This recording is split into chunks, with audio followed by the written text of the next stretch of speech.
அதுதானே பழகா. அம்மா இப்பவும் சொல்லறேன் நான் உனக்கு குடுக்கறேன்னா யாரு எப்ப குடுக்கறது? பொண்ணுகிட்ட இப்போதைக்கு குடுக்க முடியல. ஆத்தா இன்னைக்கு நான் குடுத்துட்டேன், நாளைக்கு உனக்கு குடுப்பா.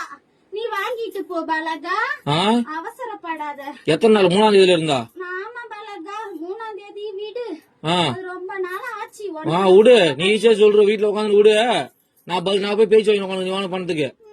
நீ ஏன் பதில் சொல்ற? அம்மா நான் சொல்றேன். சொல்லலாம் பதில். என் பொண்ணுக்கு ஆத்தா நான் குடுத்துட்டேன். என் பொண்ணு கையெல்லாம் உன் கைக்கு வந்ததுக்கு அப்புறம் குடுக்க வேண்டிய இடத்துல குடுத்துக்க பலகா. எப்போ வரும்? என் பொண்ணு கையில இருந்து பணம் எப்ப நீ வாங்குறியோ அப்ப உன் கைக்கு வந்து சேரும். இதுக்கு பேர் பதிலா? ஆத்தா நான் சொல்றது அதுதானம்மா. என்ன சொல்ற ஆத்தா? அம்மா இன்னைக்கு கொடுத்திருக்க, நாளைக்கு என் பொண்ணு கையால நீ வாங்கிட்டு போ பாலகான்னு சொல்றேன். நாளைக்கு? ஆமா பாலகா. எத்தனை நாளா பாலகா இது? எத்தனை நாளா? இன்னைக்கு தானே சொல்றேன். இத்தனை நாளா? இத்தனை நாள் எங்க போயிருந்த? இத்தனை நாளா அந்த பதில் சொன்னேன். என்ன சொன்னா குடுக்கறேன்னு. இன்னைக்கு என் பொண்ணுக்கு கொடுத்திருக்க, நாளைக்கு நீ வாங்கிட்டு போ பாலகா. உன் பொண்ணு கொடுத்தது இப்பயும் பொண்ணு எடுத்து கட்ட சொல்லு முதல்ல. என் பொண்ணு கையில இன்னும் பணமா வந்து சேரல. அப்புறம் கொடுக்க வந்து சீரை தான் கொடுத்திருக்க இன்னைக்கு. ஏன் நகையே பவுனா கொடுத்து வச்சுக்கிறியா? நாளைக்கு உன் கையில பணமா வரும் பாலகா.